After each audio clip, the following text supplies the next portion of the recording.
আগামীকাল উপস্থিত হবেন এই ঢাকা বিশ্ববিদ্যালয় ক্যাম্পাস পরিদর্শনে। তো আমাদের যারা ছাত্র নেতারা, এদের আবেগের জায়গা হচ্ছে শাহবাগ। আমরা কিন্তু এই জায়গায় কখনো মবের জন্য আমরা পছন্দ না, আমাদের পছন্দ হচ্ছে ঢাকা শহরের প্রাণকেন্দ্র হচ্ছে শাহবাগ।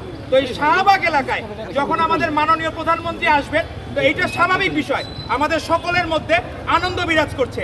আজকে আপনি দেখবেন যে ঔষধি বৃক্ষের আজকে যে কর্মসূচি ছাত্রদল নেতৃবৃন্দ নিয়েছে, শপথ গ্রহণের পরে 85তম দিনে পদার্পণ করবেন আগামীকাল আমাদের মাননীয় প্রধানমন্ত্রী। সেজন্য তারা 85টি ঔষধি বৃক্ষ রোপণের সিদ্ধান্ত নিয়েছেন। আমাদের মাননীয় প্রধানমন্ত্রী যে রাস্তা দিয়ে আসবেন, বাংলা মোটর মোড় থেকে শাহবাগ মোড় পর্যন্ত আমাদের এই টোটাল আমরা 85টি ঔষধি বৃক্ষ রোপণ করব। আর এই ঔষধি বৃক্ষের চর্চা প্রথম শুরু করেছিলেন আমাদের শহীদ রাষ্ট্রপতি জিয়াউর রহমান বীরুত্তম। এখনও সৌদি আরবে কেউ গেলে সেটা জিয়া সাজারা নামে পরিচিত হয়। সেই গাছটা, নিম গাছের নাম হয়ে গেছে জিয়া সাজারা। নিম গাছের গুণ হচ্ছে প্রচুর পানি ধরে রাখতে পারে এবং প্রচুর বৃষ্টিপাতে সহযোগিতা করে। তো আজকে বাংলাদেশের যখন গণতন্ত্রের দুরবস্থা ছিল, তখন বাংলাদেশকে হৃদয়ে ধারণ করেছিলেন আপসহীন দেশনেত্রী বেগম খালেদা জিয়া। তিনি ছিলেন জাতীয় ঐক্যের প্রতীক।